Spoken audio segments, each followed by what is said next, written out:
안녕하세요. 저는 눈에 넣어도 아프지 않을 연년생 딸들 둘과 다정한 남편과 함께 살고 있는 40대 주부입니다. 남편 출근시키고 아이들 등교시킨 후 짬짬이 여러분들 사연 듣는 낙으로 살고 있어요. 여기서 듣는 사연들 대부분이 결혼을 통해 만나게 된 사람과의 갈등을 주로 다루고 있잖아요. 저도 기혼이다 보니 남편과 결혼하지 않았더라면 평생 겪어볼 일 없었을 별 희한한 일들도 다 겪으며 살게 되더라고요. 특히나 오늘 제가 들려드리고 싶은 이야기는 결혼 생활 내내 제 신경을 있는 대로 긁던 제 손윗동서 이야기입니다. 남편은 3남매 중 둘째입니다. 위로 형님이 한 분 계시고 막내 시누이가 있죠. 시부모님은 연세가 많으셔서이기도 하지만 그 연세인 다른 어르신들과 비교해 보더라도 상당히 보수적인 편이십니다. 무조건 첫째가 잘 되어야 한다. 마지가 제대로 서야 집안이 바로 서는 거야. 그럼 장남이 제자리를 딱 지키고 있어야 집안이 제대로 돌아가는 게다. 그러니 너희들도 우리가 없으면 형님이 이 집안 가장 큰 어른이다 생각하고 성심을 다해 모셔야 한다. 아버지 하시는 말씀 새겨들 들어. 네, 아주 전형적인 장남이 최고야를 실천하시는 고리타분한 시부모님들 되시겠습니다. 두 분 중 한 분만 저러셔도 피곤할 판에 부부가 쌍으로 저러시니 집안 분위기가 어떨지는 가히 짐작이 되시죠? 저런 가정 환경에서 자란 탓인지 남편은 본인 부모 형제를 그다지 좋아하는 편이 아니었습니다. 왜 그렇지 않겠어요. 필요한 게 있어도 제 형보다 자기가 더 뛰어나도 결국 모든 건 형님한테 돌아갔으니까요. 학교 다닐 때 공부도 형보다 남편이 훨씬 잘했다고 합니다. 그럼에도 형님은 재수까지 시켜가며 아득바득 서울로 대학을 보냈는데 남편은 대학 시험 성적이 훨씬 좋았음에도 불구하고 장학금을 받을 수 있는 지방 국립대에 진학하길 강요하셨다고 합니다. 남편이 딱 한 번만 나머지는 자기가 학교 다니며 벌어서 다닐 테니 입학금이랑 첫 학기 등록금만 내달라고 그리 애원을 했다는데 들은 척도 안 하셨다고 해요. 결국 남편은 학창시절 내내 목표로 삼았던 서울의 명문대에 합격해 놓고도 눈물을 머금고 지방의 국립대학교에 진학했습니다. 상황이 이러니 아들도 아닌데다 막내로 태어난 시누이 사정은 더욱 좋지 못했습니다. 처음에는 아예 딸 자식은 대학 보낼 생각조차 없었더랍니다. 평생 온몸으로 차별을 경험한 남편이 제 막내 여동생까지 똑같은 꼴을 당하게 할 수는 없어 그간 과외며 온갖 아르바이트로 번 돈으로 대학 입학금을 내준 덕에 시누이는 간신히 대학을 갈 수 있었죠. 그 둘이 어디 성격에 못한 곳이 있거나 첫째인 아주버님에 비해 상대적으로 투자 가치가 떨어진다면 어디 저런 차별을 납득할 시도나마 해볼 것을 성적이나 성격이나 어떤 면을 보아도 아주버님보다 저 두 사람이 월등히 뛰어났습니다. 아마 아주버님은 첫째로 태어나지 않았더라면 제 밥벌이나 제대로 하고 살았을까 싶습니다. 저 같으면 부모가 첫째인 저만 챙기느라 동생들에게 그리 상처를 주는 걸 봤더라면 동생들에게 미안해서라도 잘해줬을 것 같은데 아주버님은 시부모님들께서 모든 지원을 제게 몰아주시는 걸 아주 당연하게 생각하는 사람이었습니다. 평생을 그렇게 자라와서 그런 건지 아니면 제 부모의 성정을 똑 닮아서인지 아마도 둘 다가 아닐까 싶네요. 나는 당신 어머님 아버님보다 아주버님이 더 얄미워. 뭐 하나 잘난 것도 없으면서 제 부모한테 그마지 받았으면 됐지. 우리가 우리끼리 좋은 것 좀 하려고 치면 당연히 제 건 없나 구는 것도 너무 뻔뻔하고 징그럽고. 인간이 덜 돼서 그래, 인간이. 나나 주희야 평생 그 꼴을 보며 살아왔으니 그렇다 쳐도 밖에서 시집온 당신한테까지 저러는 걸 보면 창피한 줄도 모르는 거야. 정말 질린다 질려. 누가 들으면 그래도 제 말이 너무 심한 것이 아닌가 타박하실 수도 있겠지만 저까지 올 것도 없이 남편이 형에 대한 적대감이 만만치 않았습니다. 저 또한 제 남편을 평생 동안 그리 서럽게 자라게 한 사람들인데 시부모와 아주버님에 대한 감정이 좋을 리 없었죠. 결혼할 때도 사정은 마찬가지였습니다. 아주버님이 손윗동서인 형님과 결혼할 때에는 신혼집 전세금은 물론이거니와 제 장인자모 앞에서 기죽으면 안 된다고 없는 형편에 차까지 새로 뽑아주셨다고 합니다. 그러고도 모자라서 뭐 하나 제대로 해준 것도 없는 제 남편과 시누에게까지 은근히 뭔가 해주길 바라셨다더군요. 너 형이 결혼하는데 뭐 좀 없냐? 결혼은 형이 하는데 저희가 왜요? 집안 기둥뿌리 다 뽑아다 그만큼이나 해주셔놓고 아직도 부족하세요? 저희한테 그런 것까지 기대하지 마세요. 쟤는 정말 말 한마디를 해도 매정하다, 매정해! 부모의 타박에도 남편은 완강하게 버텼다고 합니다. 어릴 때야 제 부모에게 조금이라도 인정받아보겠다고 갖은 노력을 하며 부모의 비위를 맞추려고 했던 남편이었지만 대학 진학 이후 그게 다 아무런 소용이 없다는 사실을 깨달은 이후로는 남편도 더는 제 부모에게 기대하는 바가 없다고 했습니다. 그리고 남편이 그렇게 나서서 막아주지 않으면 그걸 고스란히 시누이가 다 뒤집었을 판이었습니다. 평생 제 부모와 큰오빠 차별에 기가 죽어 지낸 시누이의 성정은 그야말로 비단결이 따로 없었거든요. 너도 그렇게 참지만 말고 저렇게 부당한 요구를 하면 화도 내고 연락도 좀 끊고 그래. 아주 장난만 저들 자식인 줄 아시지. 다른 자식들 귀한 줄 모르는 양반들이시다. 네 인생은 네가 챙겨야지. 나도 오빠처럼 말도 안 되는 소리 하면 화도 마음껏 내고 싶고 소리도 지르고 싶긴 한데 내 타고난 성격이 그러지 못하니 어쩌겠어. 이래서 성격이 팔자라고 하나 봐. 오랜 차별에 제대로 저항도 못하는 시누이의 마음속 기저에 깔린 게 체념이라는 건 남편의 가족들을 처음 만난 지 얼마 되지 않아 쉽게 알아챌 수 있었습니다. 상황이 이렇다 보니 내가 남은 인생 편히 살려면 시댁과는 애초에 거리를 좀 두는 게 좋겠다 싶었죠. 그래서 저희 결혼할 때는 어땠냐고요? 뭘 어땠겠습니까? 저희는 시댁으로부터 제대로 된 지원이라고는 한 푼도 받지 못하고 저희 둘이서 모든 걸 준비해야 했습니다. 물론 시댁 모르게 저희 집에서 조금씩 더 도움을 받긴 했지만요. 아이고, 셋 다 자기 배 아파 낳은 자식일 텐데 어찌 이리 모질까? 내 자식 시집 보냈다고 생각하니 뭐 하나 더 해주지 못한 것만 더 생각나고 아쉬운데. 사돈 내외도 같은 부모이신데 어쩌면 이렇게 무심해. 자네가 그간 자라며 마음고생이 심했겠어. 사정을 알고 제 남편에게 더 마음을 써주시는 제 친정어머니 앞에서 감사한 마음과 송구한 마음 그리고 창피한 마음을 동시에 느꼈을 남편이 가여웠습니다. 결혼해서는 내가 사랑을 듬뿍 쏟아서 저런 서운한 마음 다 털고 살 수 있게 해줘야지 다짐했습니다.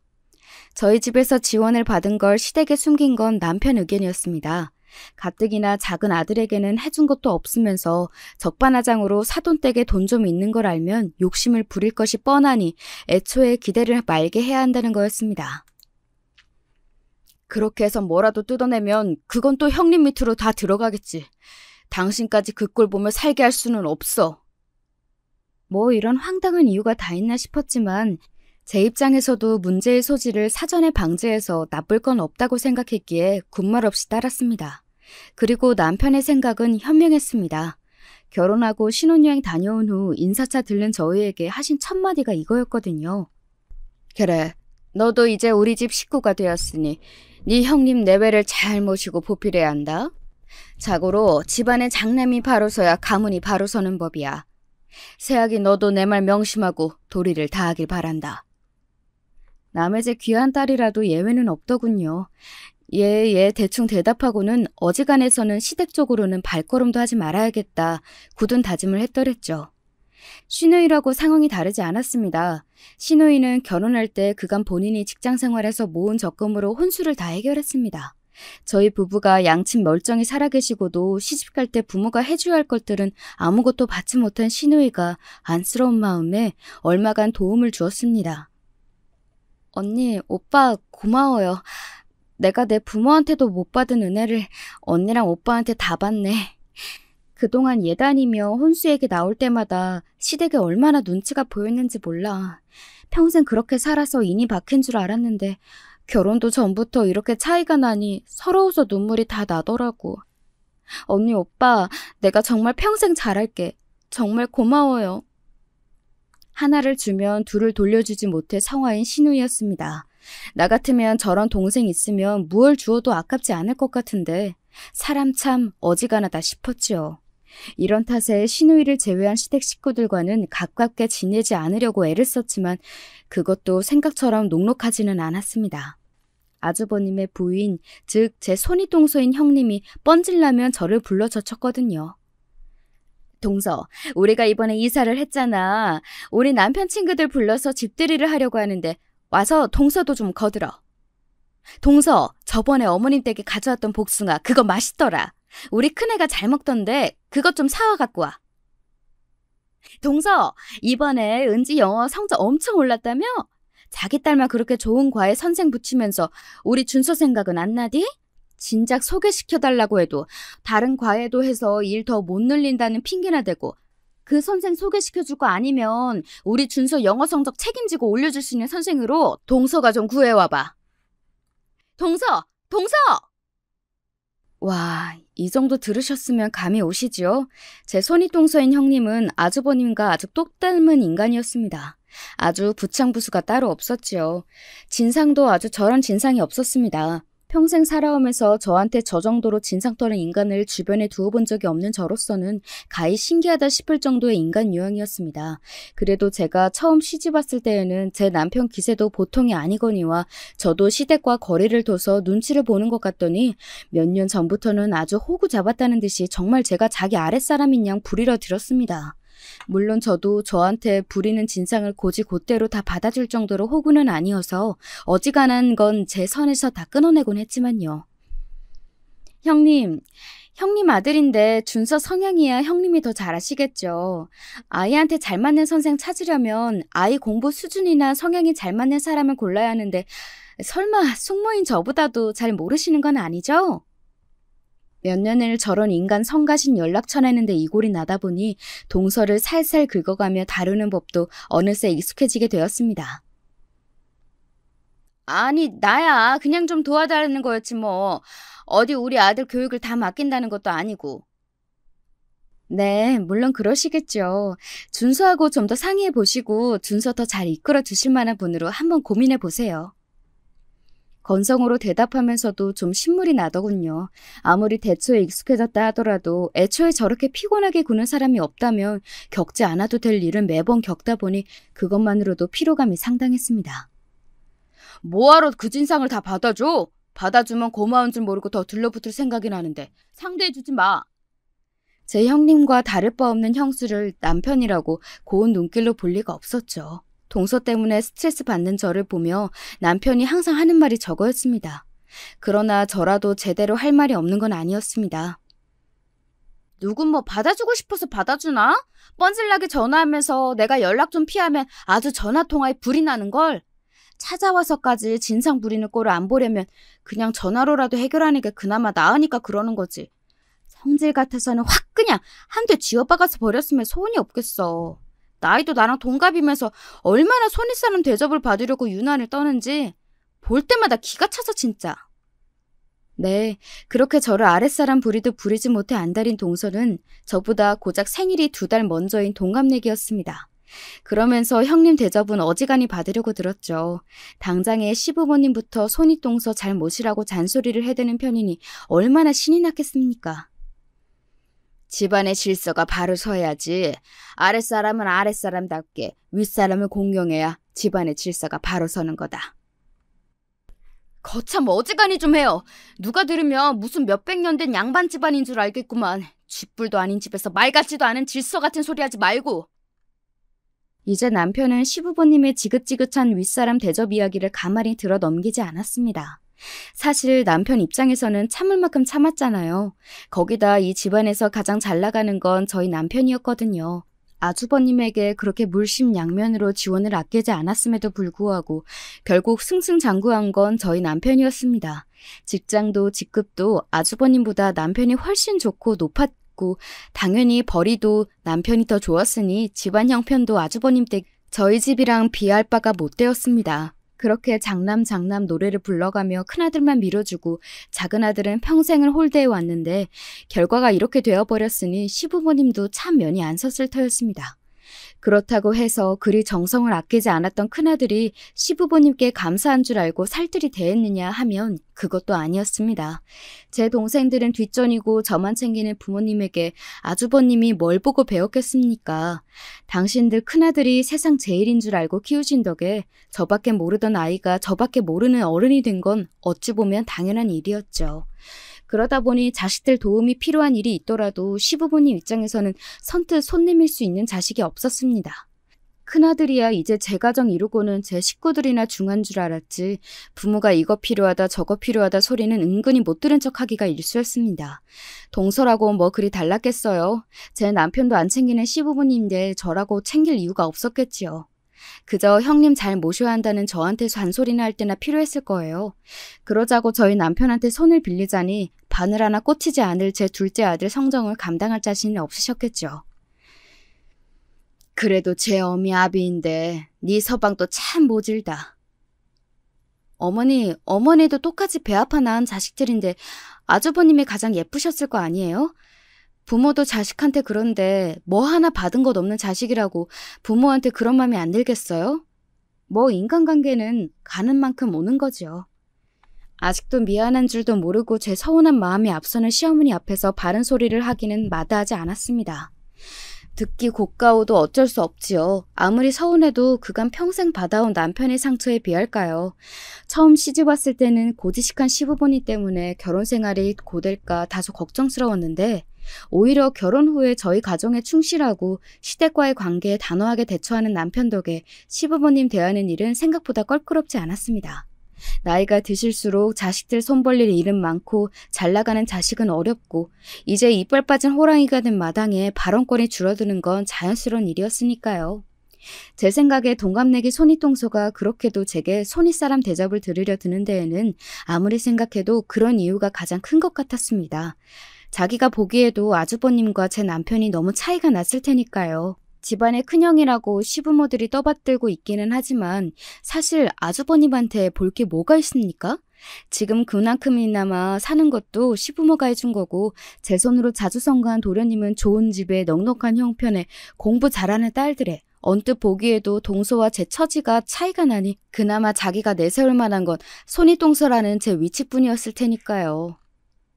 어머님 말씀이 틀린 거 하나 없어. 사람이 윗사람을 공경할 줄 알아야지. 아랫사람이 윗사람한테 할 말 따박따박하고 그런 거 밖에서 보기 얼마나 없어 보이겠어? 그게 다 집안 품격 떨어뜨리는 일이라고.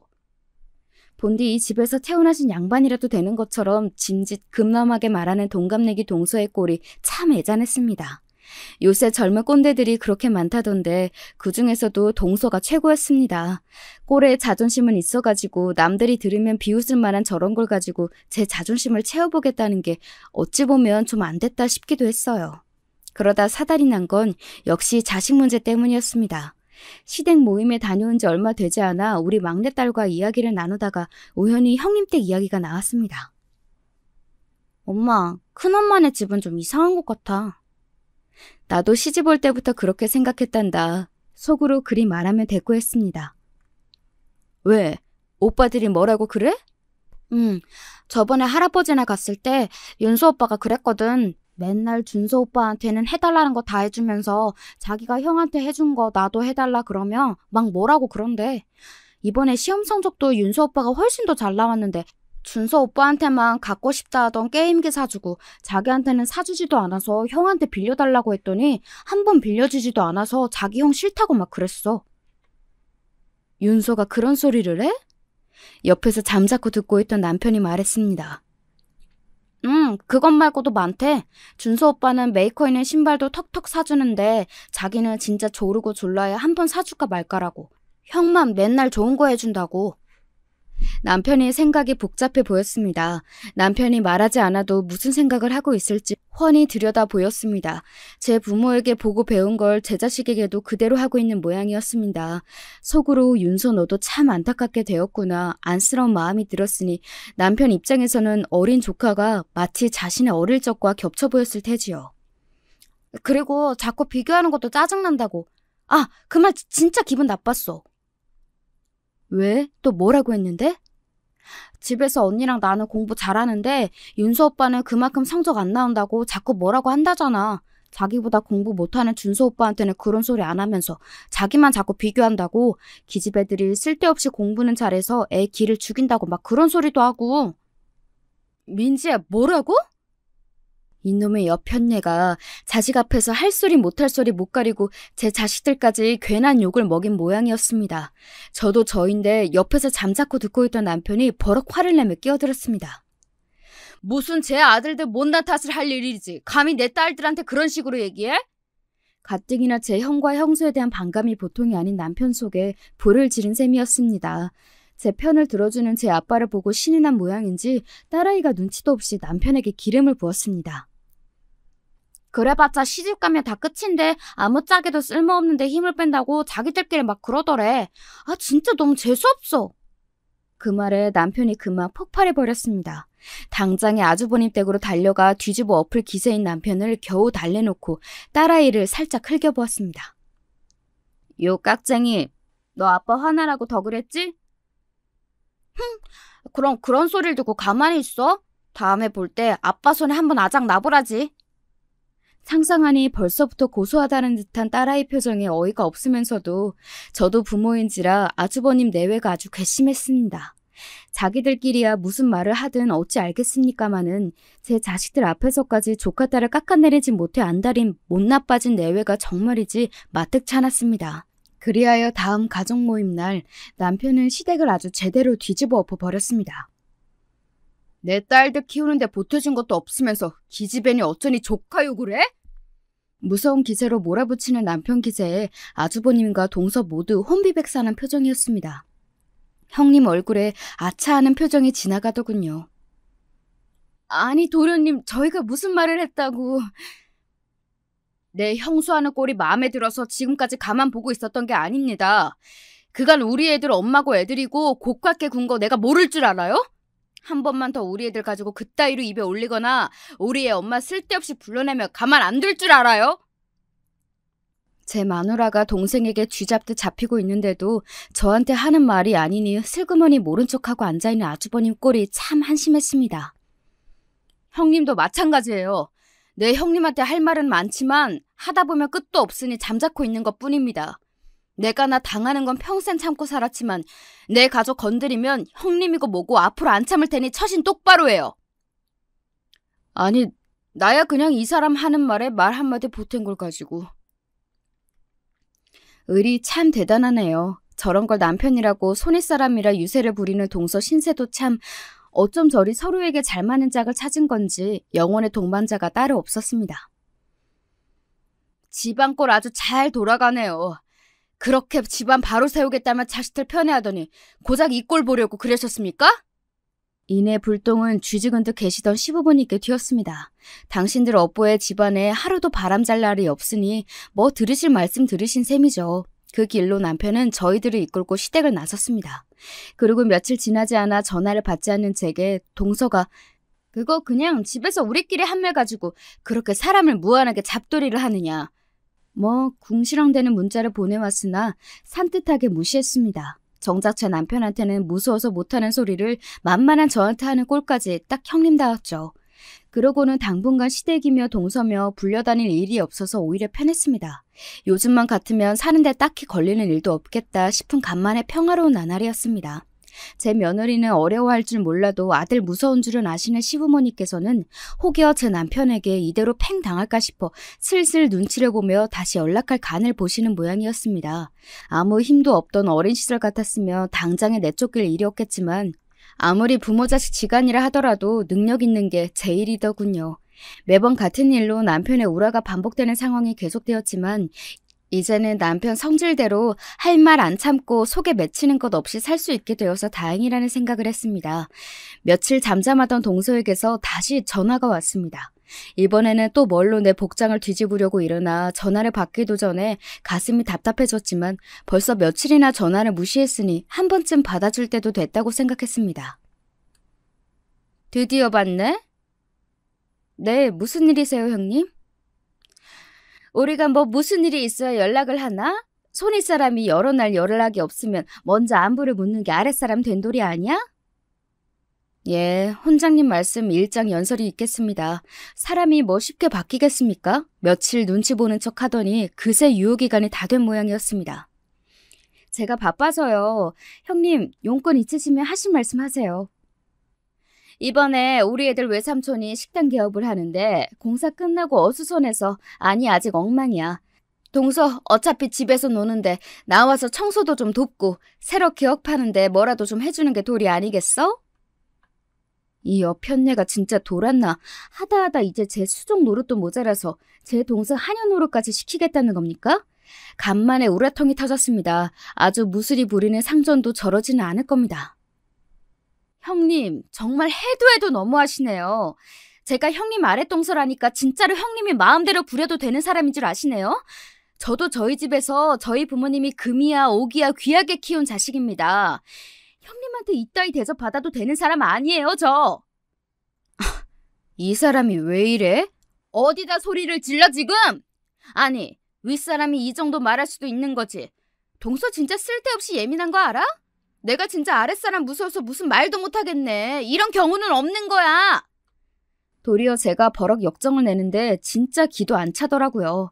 더는 상대하고 싶지 않아 한마디 하고 전화를 끊어버렸습니다. 지금 하신 얘기는 못 들은 걸로 할게요. 그간은 애들 아빠 입장도 있고 형님 생각해서 들어드린 것도 있는데 앞으로는 이런 얘기하실 거면 굳이 연락 안 하셔도 돼요. 이만 끊습니다. 전화를 확 끊고 나서 생각을 곱씹으며 곱씹을수록 부하가 치밀어 올랐습니다. 아니, 제까짓 게 뭐라고 저를 이렇게 함부로 대합니까? 제 복장을 터트린 동서나 마찬가지로 진상인 아주버님, 그리고 저 둘의 진상의 원인 제공자인 시부모까지 싹 다 마음에 들지 않아 죽을 지경이었어요. 퇴근에 돌아와 혼자 속을 끓이고 있는 저를 본 남편이 자초지종을 듣고 열불을 내며 말했습니다. 그 집 종자들 인간 되기는 텄다 텄어. 예, 비정상인들 상대했다가 분통 터지는 건 정상인들 뿐이라고 했던가요? 오래 엮여 좋을 것이 없는 인간이었습니다. 그러게 진작 연락 받아주지 말라니까 뭘 또 그걸 받고 있어. 타박하는 남편 말을 귓등으로 들으며 내 언젠가 건수 하나 잡으면 제대로 피를 말려주리라 이를 부득부득 갈며 전의를 다졌습니다. 한바탕 서로 난리를 친 덕분인지 그러고 나서는 한동안 동서도 연락을 하지 않았습니다. 제발 이대로 좀 나한테서 떨어져라 싶었죠. 그러던 동서를 다시 만나게 된 건 아주 우연한 일이었습니다. 그날은 아이들이 새로 다닐 학원을 알아보느라 몇 군데 학원에 들러 학부모 상담을 받은 차였습니다. 조금 괜찮은 수업을 구하려다 보니 평소 다니던 곳보다 좀 멀리 나오게 되었어요. 종일 바쁘게 다닌지라 허기가 져서 인근 패스트푸드점에서 햄버거 세트를 하나 사서 허리 펴고 편하게 먹으려고 차 안으로 들어왔습니다. 편한 자세를 잡느라 운전석 시트를 뒤로 조정해가며 제끼고 있는데 차 안 유리를 통해 보이는 한 남녀의 모습이 눈에 들어왔습니다. 묘하게 익숙해 보이는 모습에 저도 모르게 몸을 앞으로 기울여 실눈을 뜨고 자세히 봤더니 웬 처음 보는 남자의 팔짱에 찰싹 달라붙어 거의 매달리시피 걷고 있는 여자는 세상에나 동서였습니다. 세상에나 맙소사 제 입에서 온갖 감탄사랑 감탄사는 다 튀어나왔습니다. 제가 알기로 동서에게 남자 형제는 남동생 하나뿐이었고 그나마도 제가 안면을 익히고 있었습니다. 딱 보기에도 보통 사이로 보이지 않는 동서 옆의 남자는 제 데이터를 아무리 찾아도 나오지 않는 낯선 남자였죠. 슬슬 해가 넘어가기 시작할 시각이었지만 아직 해가 지지 않아 밖이 환했습니다. 저 옆편네가 간이 배 밖으로 나온 모양이다. 아주 미쳐도 단단히 미친 모양이지. 저쪽에서 제 차 근처까지 걸어오는 그 짧은 시간 동안 정말이지 별의별 생각이 다 머릿속을 스치고 지나갔습니다. 그 찰나의 순간에 아, 이거 찍어야겠다는 생각이 번뜩 제 머리를 쳤습니다. 저는 황급히 스마트폰을 꺼내 남자와 동서의 모습을 동영상으로 찍었습니다. 동영상은 길지 않았습니다. 동서와 남자가 함께 한 건물 안으로 쏙 들어가 버렸습니다. 시선을 들어 간판을 확인하니 세상에 모텔이었습니다. 누가 들으면 아마 지어낸 거짓말이라고 했을 겁니다. 이렇게 시기적절한 타이밍에 이런 우연이 다 있나요? 살다 바람 피우는 현장을 제 두 눈으로 목격하게 되리라고는 단 한 번도 상상해보진 못했습니다. 하물며 동서라니요. 순간 마치 주마등처럼 그간 동서가 제게 손이 어른 행세를 하며 저질러온 수많은 만행이 눈앞을 스치고 지나갔습니다. 잠시 남자와 동서가 사라진 모텔 입구를 멍청하게 바라보다 동영상 재생을 종료했습니다. 확인차 재생해본 동영상 속 남자와 동서의 모습을 다시금 두 눈으로 똑똑히 담으면서도 이게 정말 현실이 맞나 싶더군요. 그 짧은 새에 저 둘을 찍어야겠다 생각하고 동영상으로 남긴 제 스스로가 놀라울 지경이었습니다. 어떻게 그 찰나에 그런 생각을 다 했을까 스스로 기특할 따름이었습니다. 동영상을 여러 번 확인하고 나니 비로소 상황이 머릿속에서 정리되면서 저도 평정을 되찾았습니다. 이렇게 좋은 건수를 잡았는데 그냥 얌전하게 곱게 넘어갈 줄 생각은 병아리 눈물만큼도 없었습니다. 먼저 남편에게 말을 해야 하나? 오늘 당장 아주머니 댁으로 쳐들어갈까? 온갖 계획들이 중구난방으로 쏟아져 내렸죠. 이윽고 저는 생각 정리를 마쳤습니다. 잠시 후 그새 해가 어둑어둑해진 사이 남자와 동서가 다시 모습을 드러냈습니다. 뭐가 그리 좋은지 동서 입이 귀에 걸려있더군요. 저는 차이져 내려 두 사람에게 다가갔습니다. 어머, 형님 아니세요? 짐짐 놀란 척 제가 말을 걸자 옆에 남자 얼굴 쳐다보는데 정신이 팔려있던 동서가 화들짝 놀라 저를 돌아보았습니다. 옆에 있던 남자도 눈이 휘둥그레지더군요. 어머, 이런 데서 형님을 다 보네요. 근데 옆에 분은 누구? 제가 둘을 아래 위로 훑어보자 그제야 상황 파악이 되는 모양인지 동서가 남자에게서 얼른 떨어져 나왔습니다. 그래봤자 한참 늦었지만 말이죠. 저는 두 사람이 방금 나온 모텔을 경악한 눈으로 바라보며 말했죠. 형님, 설마... 아니야. 아니긴 뭐가 아닙니까? 동서가 저 남자 모텔에 들어가는 것부터 방금 나오기까지 다 지켜보았다는 것은 꿈에도 모르고 딱 잡아떼더군요. 저기 이분은... 그래. 내가 전에 말한 기준이 아빠. 우리 옆집 사는 우리 아들 친구 기준이 아빠셔. 옆집이요? 제가 눈을 개슴츠레 뜨고 남자를 쳐다보자 남자도 당황해서 짓거리기 시작했습니다. 네, 안녕하세요. 준서 어머니 동서시구나. 누가 봐도 상황이 뻔한데 어떻게든 이 상황을 무마시켜 보려는 두 사람 노력이 눈물겨울 지경이었습니다. 저는 가자미 눈을 뜨고 남자를 다시 한번 쏘아봐주고는 동서에게 말했습니다. 여기 계속 서서 말씀하시겠어요? 저랑 같이 가실래요? 하실 말씀이 있으시구나. 그럼 저는 먼저 들어가 보겠습니다. 말씀들 잘 나누세요. 저까지 같이 붙들릴까 싶어 꽁지가 빠지게 도망가는 남자를 동서가 황망히 바라보았습니다. 남자를 골라도 어디서 꼭 저런 것들만 고를까. 애잔한 마음을 애써 감추며 동서를 똑바로 쳐다보았죠. 동서는 당황스러워 차마 저와 눈도 제대로 마주치지 못하더군요. 그나마 옆구리에 남자를 끼고 있을 때에는 횡성수설 상황을 무마하려는 시도라도 해보더니 남자가 자리를 뜬 이후에는 입도 못 대고 있는 동서 덕에 침묵이 길어지고 있었습니다. 따라오세요. 제 말에 흠칫하더니 잠시 망설이던 동서가 제 뒤를 따랐습니다. 타세요. 응? 저야 여기 서서 말해도 상관은 없는데 형님 괜찮으시겠어요? 제 말에 그제야 동서가 후다닥 제 차로 튀어들어갔습니다.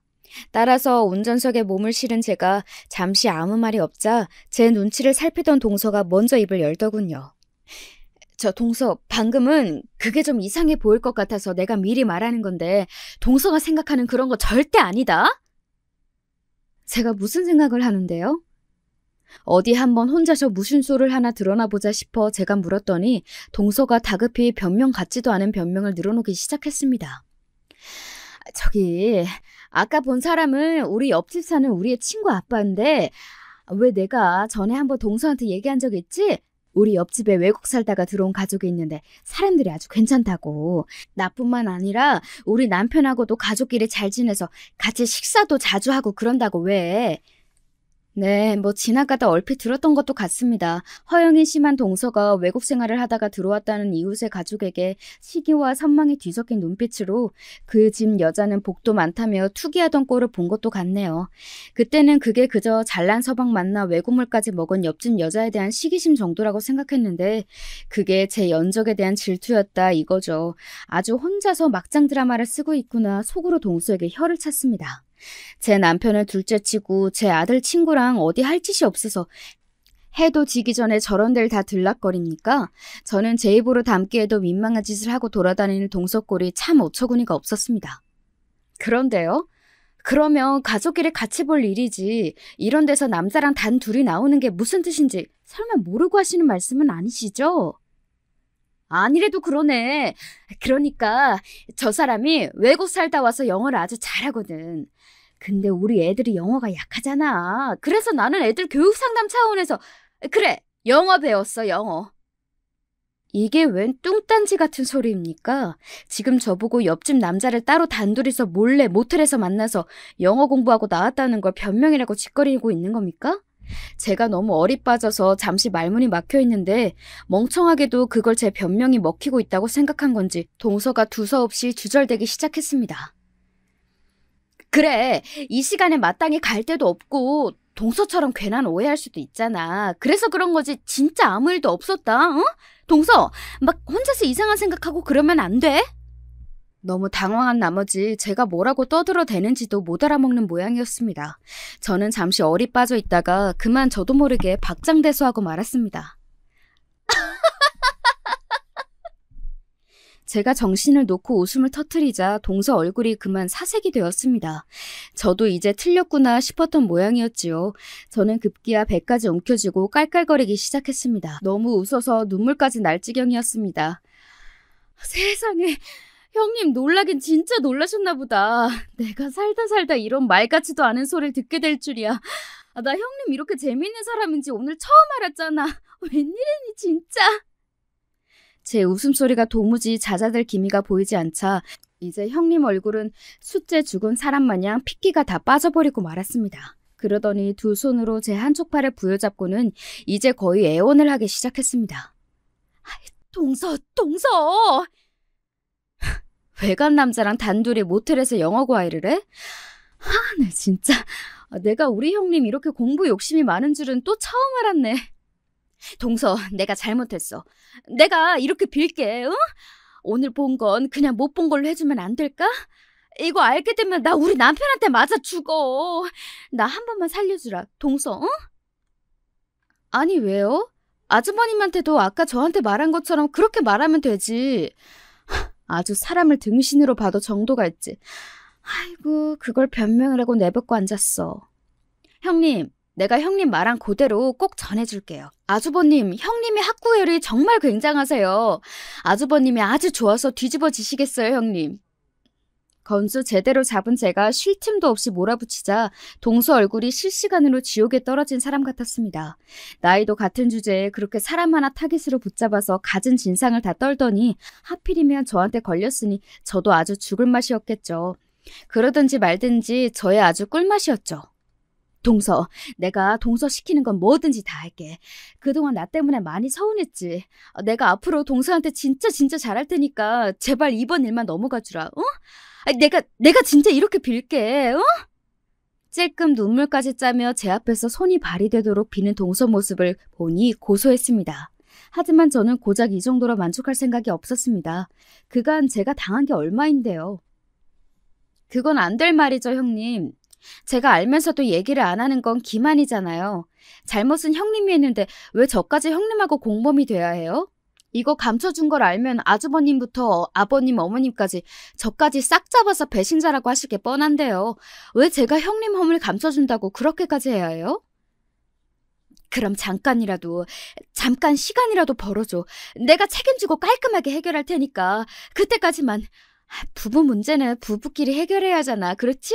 동서도 그렇게 생각하지?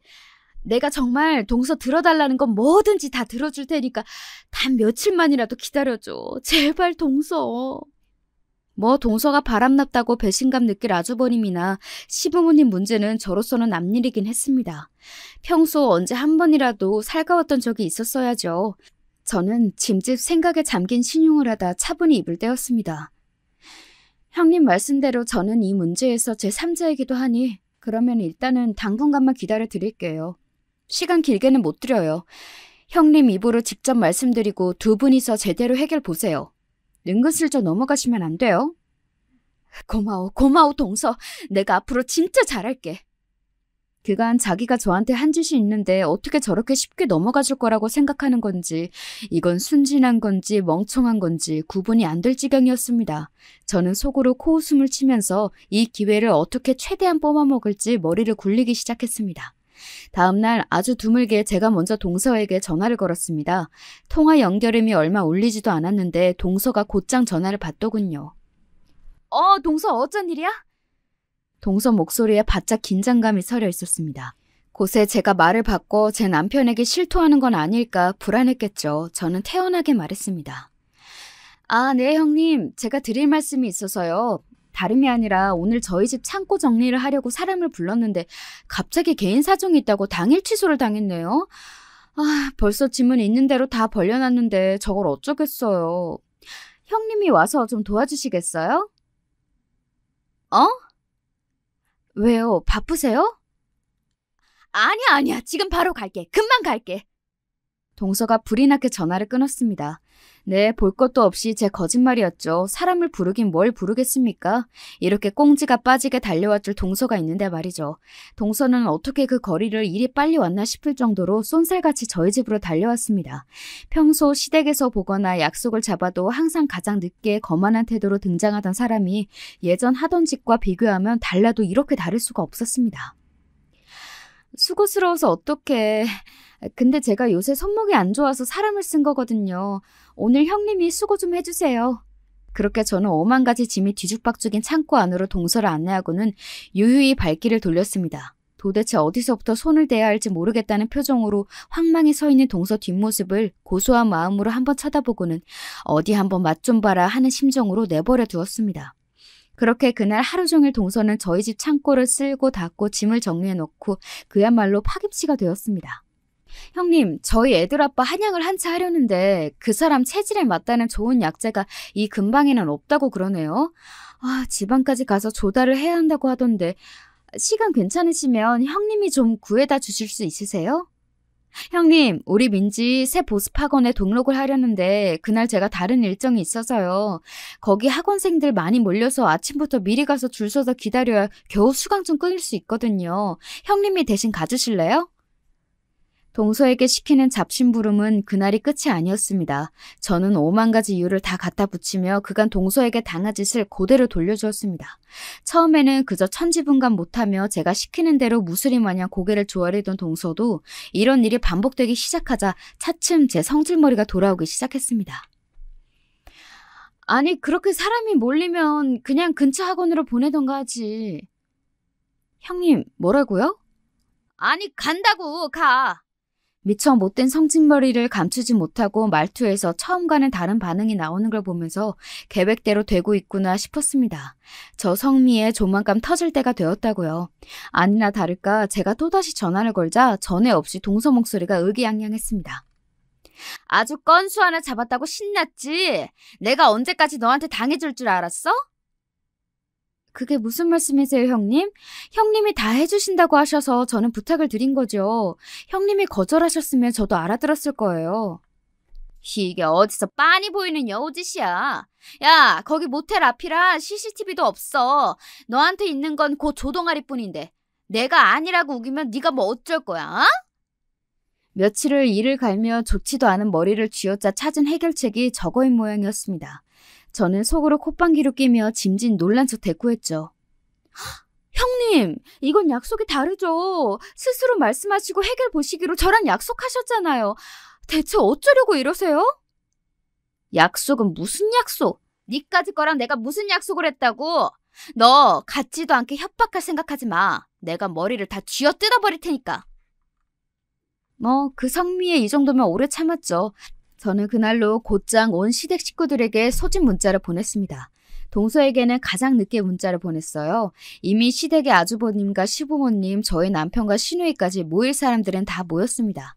뒤늦게 동서가 얼굴이 사색이 되어서는 헐레벌떡 뛰어들어왔습니다. 제가 이렇게 빨리 움직이리라고는 생각을 못한 모양이었습니다. 네가 진짜... 지금 누구 보고 너라고 하는 겁니까? 형수, 말 조심 안 해요? 가뜩이나 당황한 동서가 제게 하대하는 걸 듣고 제 남편이 한 소리하자 그만 그대로 쪼그라들었습니다. 저는 짐짓 슬픈 표정으로 모두에게 말했습니다. 이걸 어떻게 말씀을 드려야 할지 몰라 망설였는데 계속 저 혼자 끌어안고 있는 건 아니다 싶어 말씀드려요. 사실은 얼마 전에 형님이 다른 남자랑 있는 걸 봤어요. 그 말에 그 자리에 있던 모두가 얼어붙었습니다. 특히 아주버님 멍청한 표정이 아주 압권이었어요. 저는 다시 안타깝다는 표정으로 말을 이었습니다. 진작 말씀을 드려야 했는데 죄송해요. 저도 어떻게 말씀을 드려야 할지 눈앞이 깜깜하기도 하고 특히 형님이 너 이거 말하면 정말 죽여버리겠다며. 잠시 혼이 나가 있던 아주버님이 갑자기 미친 사람처럼 눈을 희버덕거리며 동서를 쏘아보았습니다. 동서가 기겁을 하며 도리지를 치더군요. 아니야, 아니야, 여보. 당신 설마 저 말 믿는 거 아니지? 저 미친 개 거짓말을! 말이 끝나기도 전에 제가 몇 시간 전 동서와의 통화 녹음 파일을 재생했습니다. 이게 어디서 빤히 보이는 여우짓이야? 야, 거기 모텔 앞이라 CCTV도 없어. 너한테 있는 건 그 조동아리뿐인데 내가 아니라고 우기면 네가 뭐 어쩔 거야? 형님, 이건 약속이 다르죠. 스스로 말씀하시고 해결 보시기로 저랑 약속하셨잖아요. 대체 어쩌려고 이러세요? 약속은 무슨 약속? 니까지 거랑 내가 무슨 약속을 했다고? 너 같지도 않게 협박할 생각하지 마. 내가 머리를 다 쥐어뜯어 버릴 테니까. 제가 한 말을 그대로 돌려받은 동서가 온몸을 떨기 시작했습니다.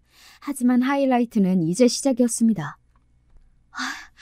제가 혹시나 싶어서 찍어둔 건데... 동영상 속 남자의 얼굴과 대문짝만하게 건물에 새겨진 모텔이라는 글자에 아주버님 눈깔이 그만 돌아버렸습니다. 순간 철썩 소리와 함께 동서가 바닥에 나동그라졌습니다. 제 마누라 뺨을 후려 갈기고도 분이 안 풀리는지 아주버님이 고래고래 악을 질러댔습니다. 이 쳐죽일 것들이, 이 더러운 것들이 내 앞에서는 그렇게 살살대면서 뒤로는 이따위 짓을 하고 다녀? 어떻게 나한테 이래? 이거 놔! 내가 오늘 저거 사다를 내고 말 테니까. 야, 너 어디가? 당장 이리 기어오지 못해? 동서가 기겁을 하고 질질 짜면서 바닥을 기어 도망쳤습니다. 아주버님은 동서를 잡아 죽이겠다며 악을 쓰고 그 꼴을 목도한 시부모님들도 거의 제정신이 아니셨죠. 아니 어떻게 우리 집안에서 이런 일이... 아이고 내가 너무 오래 산 모양이다. 이 꼴을 보느니 그만 죽어야지.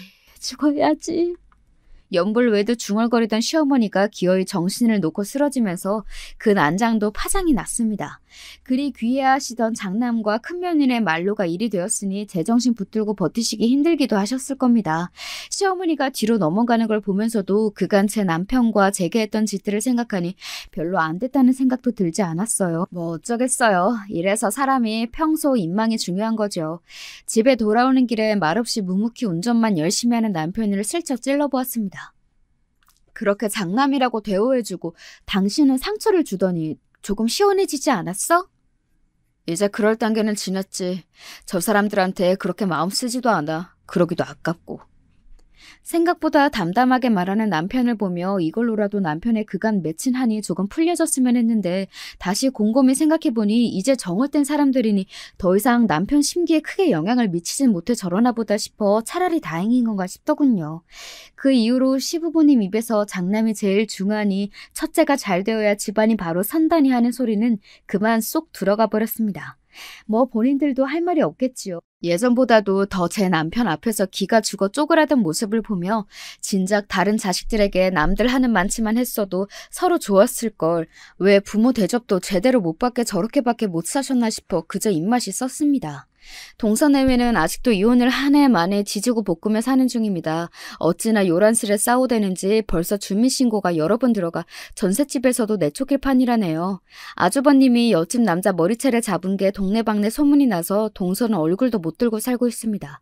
가끔 싸우다 맨발로 내쫓긴 모습이 목격되기도 한다지요. 그러면서도 애들 때문에 갈라서질 못하는지 저렇게 서로의 지옥이 되어 계속 붙어살 모양인가 싶기도 해요. 그저 애들만 안 됐죠. 제 황당무계한 시댁 이야기는 여기까지입니다. 재미라고 하긴 좀 못하지만 시원하게 들으셨는지 모르겠네요. 이야기 들어주셔서 감사해요.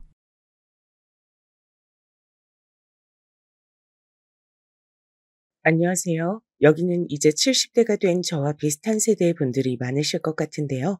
대부분 배우자가 없는 경우가 꽤 될 것 같아요. 헌데 저 같은 경우는 꽤 일찍 배우자를 보냈거든요. 6, 70까지 같이 아웅다웅 살다가 늦게 배우자와 이별하는 분들의 기분을 저는 늘 궁금해했어요. 그렇게 늦게 이별하신 분들은 아쉬움이 없으실까요? 제 얘기를 보자면 전 30대 후반에 남편을 먼저 보냈답니다. 아들만 둘을 낳아서 키우고 있던 저에게 이건 정말 청천벽력 같은 소식이었죠. 우리 부부 그 시대치곤 늦깎이 결혼을 했고 둘 다 30이 넘어 자식을 봤거든요. 그게 우리의 마지막인 줄 모르고 전 새벽녘 눈을 비비며 남편과 이런 대화를 했었어요. 도시락에 이것저것 못 넣고 오늘은 너무 피곤해서 장아찌랑 불고기만 좀 넣었어요. 가다 시장하면 계란이랑 고구마도 삶아 넣었으니까 이거라도 드시구랴. 그러자 남편은 본인 역시 아주 피곤한 얼굴로 눈을 연신 비벼대면서 도시락을 받아들었어요. 그러게. 지금 뭐 입맛도 없네. 계속 밤에 일하고 새벽 나가길 반복하니 원. 어제는 국수나 겨우 하나 먹고 움직였지 뭐야. 암튼 다녀올게. 남편은 당시 건설업 쪽에 있었는데 일이 불규칙적이고 현장에서 사건, 사고도 많은 편이었어요. 이후로 제가 아들 녀석이 그쪽 일을 한다면 아주 기를 쓰고 바닥에 누워 말렸었더랬죠. 엄마 진짜 어떻게 되는 꼴 보고 싶어서 그런 말들을 하냐? 엄만 아직도 그날 오전을 생각하면 가슴이 철렁해. 제발 엄마 가슴에 못 박는 일 하지 말아라. 그 근처도 가지 마. 다른 일 한다면 얼마든지 밀어줄 수 있어. 하지만 니들 아버지랑 같은 길은 가지 마라. 생각해보면 저도 정말 바보 같았어요. 어떤 직업에 그게 무슨 죄가 있다고 괜히 선입견 갖고 말렸던 걸까요? 사실 남편은 직업과는 상관없이 그저 밀려드는 업무와 피로가 겹쳐 당한 사고였어요. 그날 당시 저는 옆집 아줌마한테 우리 애들을 맡기면서도 제정신이 아니었답니다. 우리 순호 아빠가 어떻게 됐다나 봐요. 영준이 엄마, 우리 순호랑 영호 좀 봐줘요. 아이고, 내 정신이야. 이렇게 쓰러지기 직전이었던 저를 옆집 아줌마가 챙겨줘서 겨우 일어났고, 그렇게 남편에게 달려갔죠. 하지만 순식간에 벌어진 그 새벽녘 트럭 졸음운전 대사고에 우리 남편도 같이 휘말려 끔찍한 일이 벌어졌더군요. 차체가 형태를 알아볼 수 없을 정도면 이미 얘긴 끝난 상황이었으니까요. 저희 친정엄마가 옆에서 얼마나 우셨는지 차마 울지도 못하는 절 대신해서 통곡을 하셨어요. 아이고, 우리 우리 딸 어떡하나. 이렇게 일찍 서방을 보낼 줄 누가 알았겠어. 아이고, 너희들 다 불쌍해서 어쩌냐. 친정엄마는 워낙 먼 곳에 살고 계셨기 때문에 절 도와주실 수 없었고 끔찍한 사고로 먼저 간 사위도 너무 불쌍하게 생각하셨던 것 같아요. 아무튼 곡소리가 끊이질 않던 그 밤을 잊을 수가 없답니다. 어쩌면 다들 그러실지 모르겠지만 전 남편과 그렇게 사이가 좋은 것도 나쁜 것도 아니었어요. 그냥 자식을 키우며 서로 지탱해 주기도 하고 밀어주기도 하면서 버티는 사이였죠. 사랑이라든지 그런 건 잘 모르겠어요. 그런 건 같이 살면서 서로 불쌍히 여기면서 생기는 게 아닐까 싶네요. 아무튼 전 여러 가지 감정을 그땐 제대로 추스리지 못하고 누구에게 말로 잘 정리도 못 해본 채로 남편을 일찍 보내게 됐어요. 그 뒤의 날들은 말도 못하게 저에게 험한 날들이었지만 결론부터 말하자면 어찌어찌 아들들 키워서 대학 보내고 취업도 잘 시키고 장가도 보냈답니다. 큰아들 순호는 물러 터진 성격인데 반대로 아주 야무진 배우자를 만났어요. 큰며느리는 언제나 대범하게 일을 처리하는 성격이었는데 한 가지 걱정이 있다면 며느리들끼리 사이가 썩 좋지 않았단 거예요. 어머니, 저는 동서랑 좀 잘 안 맞는 것 같아요. 아무리 저랑 나이 차이가 좀 많이 난다지만 그래도 저런 식으로 사회생활 하면 욕먹을걸요? 서방님도 성격 순하신 편인데 좀 더 야무진 타입을 만나셨으면 좋았을걸. 암튼 우리 동선 저와 어머니 스타일엔 영 아니에요. 혼자 별세기 사람 같다니까요. 큰며느리 말 맞다나 둘째 며느리는 숫기가 없긴 했답니다. 명절 때 와서도 거의 큰며느리가 진두지휘하는 맞춰서 일을 했고 뾰루퉁한 얼굴로 불편해할 때도 있었어요.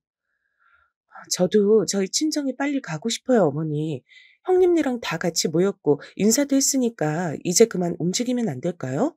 저희 엄마 아빠도 기다리시는데. 그럼 옆에서 큰며느리가 면박을 주긴 했었답니다. 어머, 동서. 그런 건 어른들이 말씀하시게 둬야지. 왜 간담한다 본인이 정해? 우리끼리 놀고 먹자고 모인 자리 아니잖아. 진짜 동선 하고 싶은 말 다 하고 산다. 그럼 둘째도 지지 않고 받아치는 게 막상 우리 아들 형제끼리는 안 싸우고 살았는데 얘네 때문에 좀 지치는 거예요. 응? 그 말은 좀 어폐가 있네요. 그럼 형님도 하고 싶은 말인 건데 못 하시는 거 아니에요? 제가 대신 해드렸으니까 고마워하셔야 되는 거 아닌가요? 아님 형님은 더 계셔도 돼요. 저랑 남편이랑 일찍 일어나도 되고요. 이렇게 분위기가 흘러가니 둘이 매번 으르렁거리고 저와 아들 둘은 중간에서 눈치를 봐야 했어요. 그래도 다행히 모이라면 같이 모이긴 했었죠. 하지만 이렇게 어찌저찌 서로 잘 맞춰 흘러가던 날들은 얼마 뒤 깨지게 됐는데 전 참 이 말이 싫은데 그 굴레를 벗어날 수 없나 봐요. 왜 남자 복 없는 여잔 줄줄이 엮이는 남자마다 복이 없다고 하잖아요. 친정아버지도 일찍 돌아가셨고 남편도 일찍 보낸 전 이후에 둘째 아들마저 사고로 일찍 보내게 됐어요. 뭐? 영호가, 영호가 사고가 났어? 어, 어머니, 저도 지금 급하게 연락받았어요. 심각한 상황인 것 같아요. 전 연락을 받고 얼마나 기가 막혔는지 그때 병원으로 가는 택시 안에서 가슴을 부여잡고 계속 빌었어요. 제발 살아있기만 해라. 목숨이 붙어있기만 해라. 그 뒤로는 뭐든 다 좋다. 뭐든 엄마가 다 감당하마. 이러면서 말이에요. 하지만 참 저도 나이를 먹고 보니 어떤 게 좋은 일인지 안 좋은 일인지 잘 모르겠어요. 이전에 제 친구가 다른 일로 비슷하게 남편 사고를 겪었는데 이런 말을 했었거든요.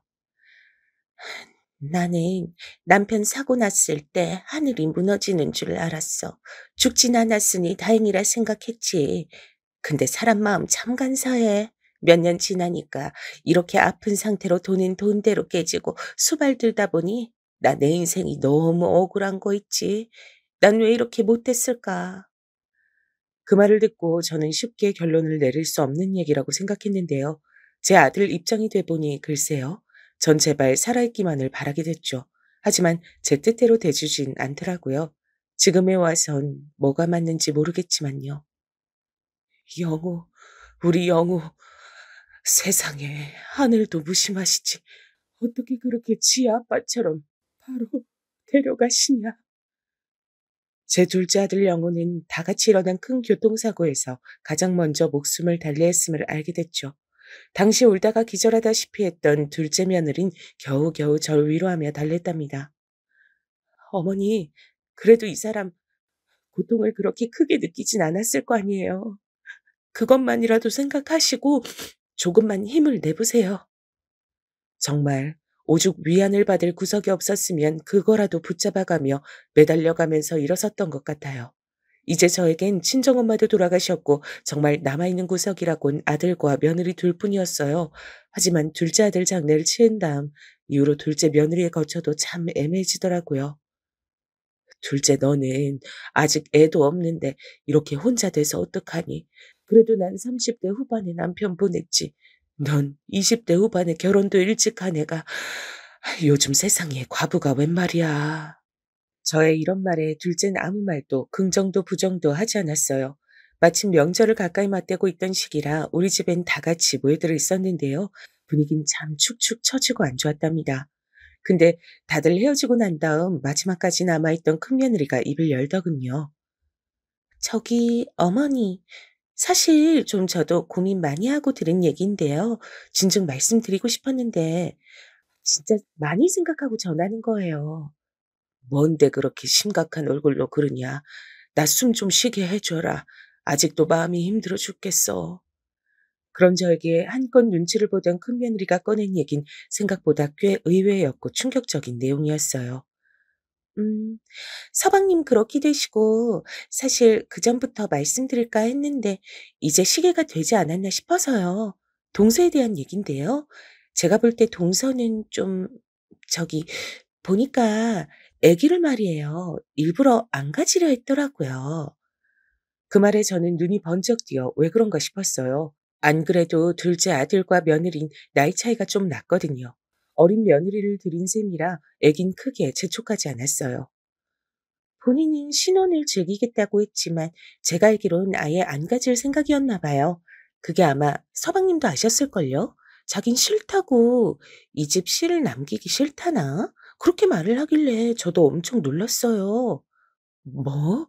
아니, 왜? 그렇게까지 말할 일이 뭐가 있냐, 걔한테? 그게 동서가 좀 자잘하게 불만이 많았던 모양이에요. 아시다시피 동서 친정도 여유 있는 집은 아니고 나이 좀 있는 남편한테 일찍 시집 보낸 것도 얼른 형편 피워서 편하게 살고 싶었던 것 같아요. 근데 저희 집에 비해서 자기는 작은 신혼집 사줬다고 주변에 알리기 창피하다 그러더라고요. 여기까지 듣는 중 평소 그냥 무뚝뚝하고 퉁명스럽다고만 생각했던 둘째한테 그런 모습이 있었는지 처음 알았어요. 아니, 무슨 그런, 난 처음 듣는 얘기구나. 너무 갑작스럽다. 뭐가 그렇게 불만이라니? 아휴, 그러게 말이에요. 게다가 그건 둘째 치고 서방님이 안 계신다고 너무 이쪽도 안 들어보는 느낌이에요. 동서야 워낙 시댁 일에 관심이 없었지만 남편 먼저 보냈으니 더 연이 끊겼다고 생각하는 것 같더라고요. 제가 이번 명절 때 같이 하자니까 싫다고 대놓고 말하고 아마 동서도 슬슬 혼자 살 준비를 하지 않을까요?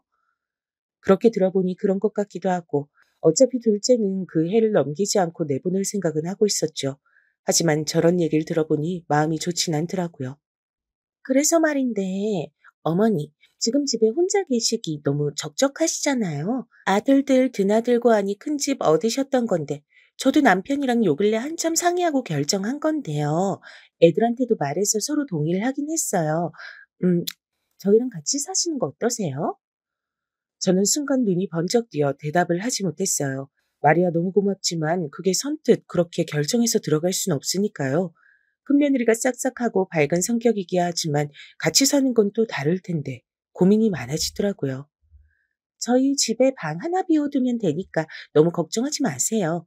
이제 애들도 어느 정도 커서 자기들 방만 있고 생활 있으면 신경도 안 쓰고 어른 누가 더 계신다 한들 상관없을 거예요. 게다가 큰애는 미국 유학도 생각하고 있고 조만간 방 하나도 더 비게 될 거니까 여럿이서 지내는 데는 전혀 문제 없어요. 저는 우선 생각 좀 해보겠다고 했는데 한 일주일쯤 지났을까요?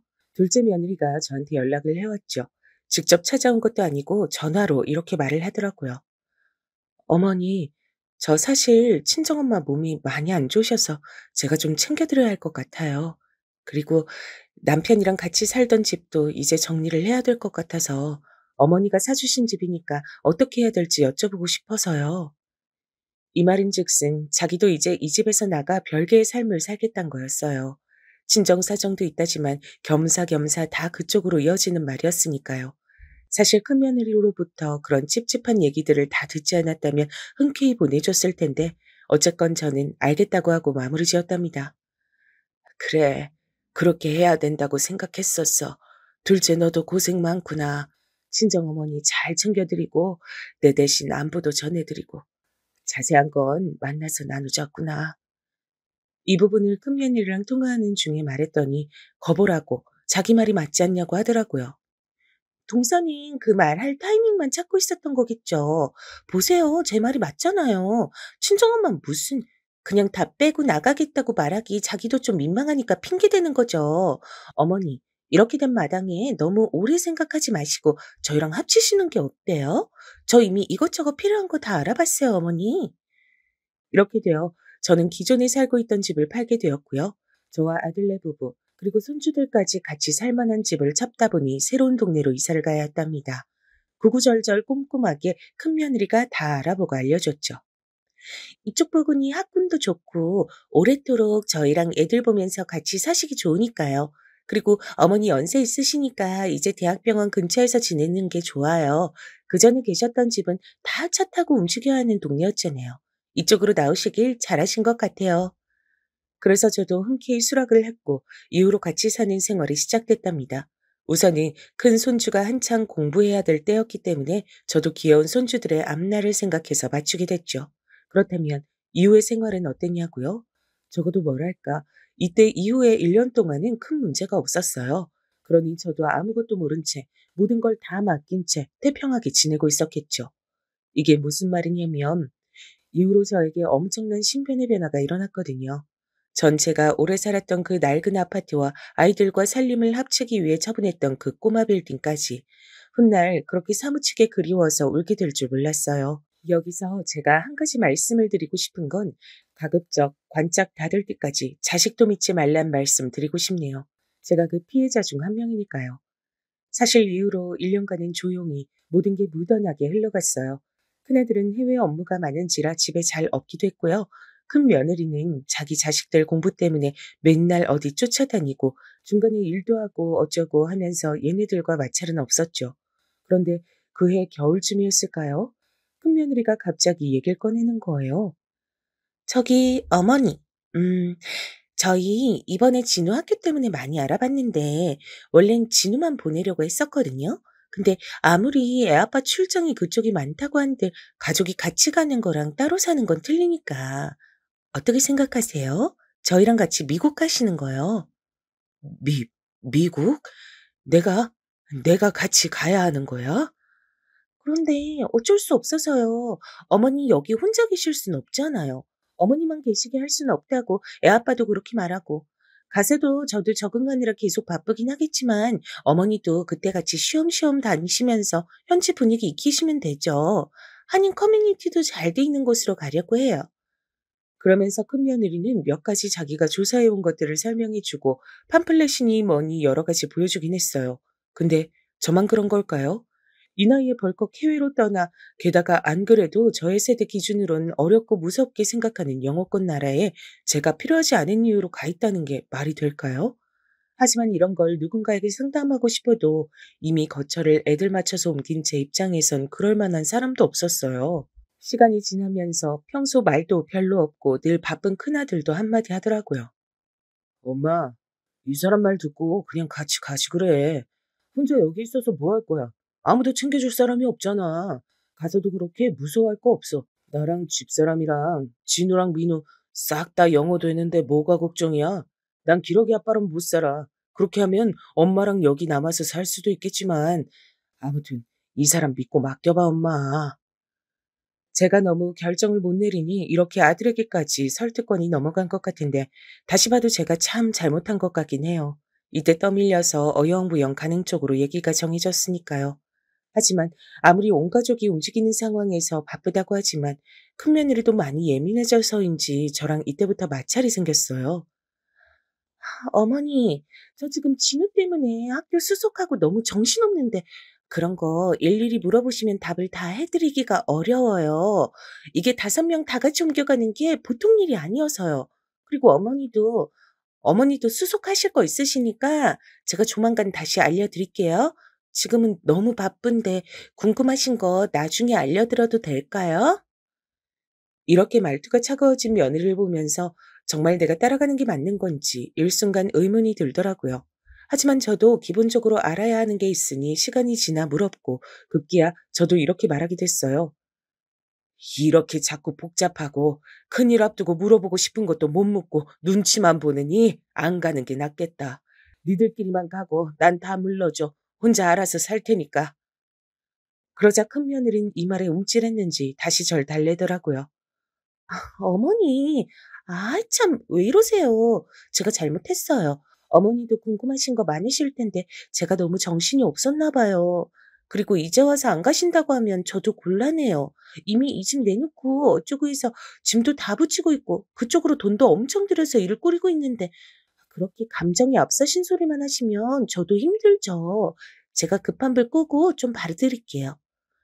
하지만 이렇게 달래는 것도 아닌 것도 못한 말을 듣고 전 날짜가 다가올수록 나날이 마음이 편치 않더라고요. 와중에 아들은 또 먼저 미국으로 나갔어요. 엄마, 내가 먼저 가서 집도 좀 보고 상황을 봐야 될 것 같아. 엄마가 이 사람이랑 얘기 잘하고 애들 잘 데리고 들어오면 될 것 같아요. 나도 맨날 동료들 떠나는 것만 봤지 가서 내가 할 일이 많을 거야 아마. 가뜩이나 평소 소통이 많지 않은 아들마저 이렇게 나갔고 결국 점점 비어가는 집안에 저와 며느리 둘만 남았는데요. 갈수록 우리 사이는 불편하고 세상 어색해져 가더라고요. 저한테 직접적으로 뭐라 하진 않지만 마치 들으란 듯이 한탄하는 소리들이 있었어요. 참 많이 당황스러웠습니다. 진우야, 빨리 나와서 너도 좀 이거 정리해. 미국 나 혼자 가니? 너 때문에 다 이렇게 하는 건데 왜 이 집에서 일하는 건 나 혼자뿐이야? 다들 나한테만 와서 귀찮게 물어대고 진짜 짜증나 죽겠어. 그놈의 자식이 뭐라고 진짜. 빨리 와서 네 몫은 네가 해.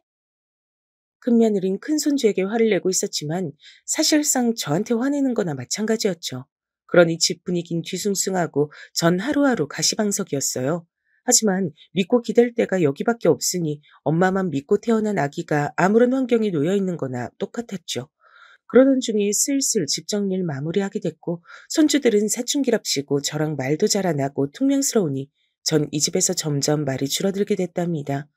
와중에 큰며느리는 정말 필요한 얘기만 전달했고요. 생각해보면 사람이 이렇게 밑도 끝도 없이 맞춰주면 더 만만하게 보는 것 같아요. 저기 어머니, 여권은 준비되셨을 거고 나머지 필요한 건 제가 또 말할게요. 애아빠랑도 지금 연락이 다 되다 말다 해서 이 사람 진짜 왜 이렇게 전화를 안 받아요? 저한테 일 맡겨놓고 말이에요. 아, 그러게. 그래, 네가 고생이 많겠구나. 얘기 좀 잘 해보지 그러냐. 저도 모르게 움츠러들어 아들에 대한 며느리의 불평을 듣고 있어야 했죠. 그런데 날짜를 맞추고 있는데 정말 제 집 말고는 아무것도 얘기를 안 해주는 거예요. 계속 날이 서 있는 큰며느리와 손주들과 함께 어찌저찌 차를 타서 공항으로 이동하게 됐어요. 그리고 그때부터 두 번 다시 떠올리기도 힘든 그날의 사건은 시작되고 말았답니다. 어머니, 여기 있으시면 저랑 애랑 가서 짐 좀 붙이고 필요한 거 받아올게요. 넓어서 또 떨어지면 만날 때 헤매니까 여기 일단 계세요. 그래서 전 빠르게 다시 물어봤습니다. 아, 그래. 근데 나도 같이 가 있어야 되는 거 아니냐? 여기 너무 넓고 정신없는데 무슨 비행기를 타야 하는 거냐? 그러니 큰며느리는 아주 짜증스럽게 대꾸를 하는 거예요. 아이, 참. 아직 탑승권도 안 받았고 저도 무슨 편인지 몰라요. 가서 받아올 테니까 기다리시라고요. 저 지금 밥도 못 먹고 커피도 못 마셔서 뭔 정신인지 모르겠어요. 진우야, 빨리 따라와. 그러면서 큰며느린 얼른 일어서서 자리를 떠버렸고요. 그 뒷모습을 보면서 저도 참 어안이 벙벙했고요. 제가 알기론 비행기 시간이 오전 10시 반이었고 우리가 도착한 건 8시쯤이었거든요. 근데 넓은 공항에서 손주들을 데리고 사라진 며느린 30분이 지나도록 연락이 없더라고요. 전화도 안 되고 손주들도 안 받고요. 점점 초조해진 저 역시 온갖 걱정과 낯설음에 밀려 밤을 샜기 때문에 엄청 피곤했지만 더 예민해져 있었어요. 비행기 편이나 아무것도 제대로 뚜렷하게 알려주지 않고 그저 지역만 말해주고 시간대만 말해주니 어떻게 할 수가 없는 거예요. 이 부분에서 지나가는 사람들에게 도움을 요청했지만 제가 묻는 내용도 정확치 않았어요. 그게 우리 며느리가 수속하고 온다 했는데 벌써 1시간이 되도록 연락이 안 돼요. 전화도 안 받고 미국이요, 미국. 미국 가는 건데 10시 반 비행기라 그랬는데 이렇게 있어도 되는 건가요? 아님 수속하는 쪽 좀 어딘지 알려줘요. 그러자 그 사람들도 되게 당황스러워하더라고요. 아, 여기가 워낙 복잡하고 커서 그리고 미국 가는 비행기가 한두 편이 아닌데요, 할머니. 며느님이랑 다시 전화를 해 보시는 게 그리고 10시 반 비행기면 진즉 벌써 들어갔을 텐데요. 뭐라고요? 벌써 들어가요? 어디를요? 해외 경험이라곤 한 15년 전쯤 둘째 아들이 보내준 중국 여행 말곤 없었던 저라 게다가 패키지로 가서 다 쫓아만 다녔으니 알 리가 없었죠. 그리하여 힘들게 수속하는 쪽으로 넘어가서 물어물어 여권을 보여주곤 했지만 제가 뭔 비행기를 타고 하는지 중요한 걸 모르잖아요. 그래서 이 모든 내용을 건너뛰고 결론부터 말하자면 저도 참 수치스럽고 비참하지만 저는 그날 공항에 버려진 게 맞았답니다.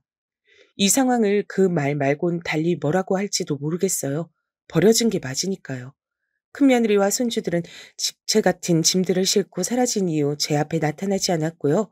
전 그날 밤이 되고 다음날 새벽으로 넘어갈 때까지 계속 혼자 있었죠. 아들이요. 당연히 연락이 안 되었죠. 그날 말고도 진즉 한 달 전쯤도 미국 가서 저랑 연락이 안 됐는걸요.